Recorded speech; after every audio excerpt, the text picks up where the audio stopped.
Kliem il-kċina.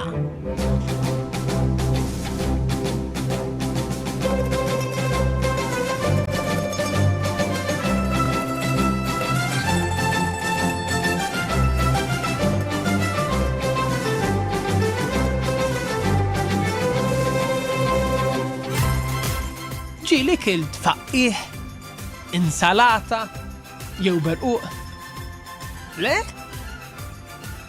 Imma mushrooms, salad u apricots ġieli kilt, u x'taħseb?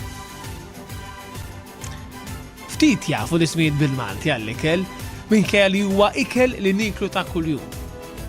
Interessanti li fil-bidu tas-seklu ieħor, jiġifieri fil-bidu tas-seklu 20, il-Malti kien jissejjaħ il-lingwa tal-kċina, jiġifieri il-lingwa li tintuża għad-diskors informali.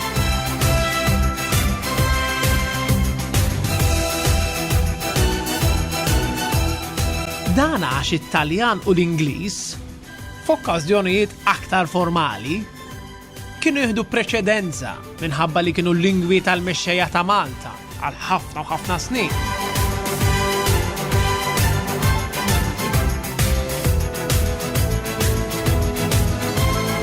Għalkemm ħafna kienu jħarsu lejn il-Malti b'nuqqas ta' rispett huma u jsejħulu lingwa tal-kċina, kważi hemm nalla kien hekk għax kieku ma kienx jistana. Kien propju għaliex kien l-ilsin tal-kċina li għandna vokabularju wiesa marbut mal-aktar affarijiet familjari.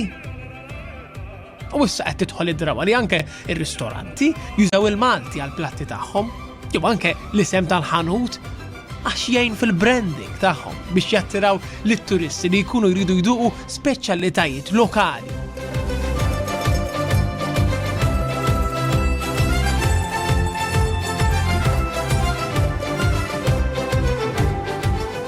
U l-kodba ta' riċetti qed jinkitbu b'Malti tajjeb ferm ukoll. Ma tistax ma ssajjax bil-qalb meta tara hekk.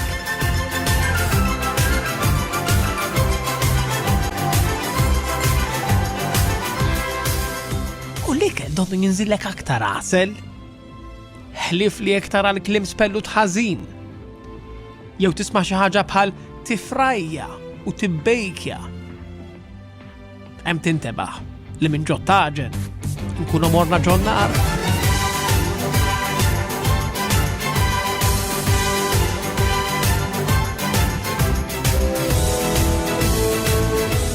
Din ir-rokna ippreparata mill-laqda tal-istudenti tal-Malti tal-Università ta' Malta.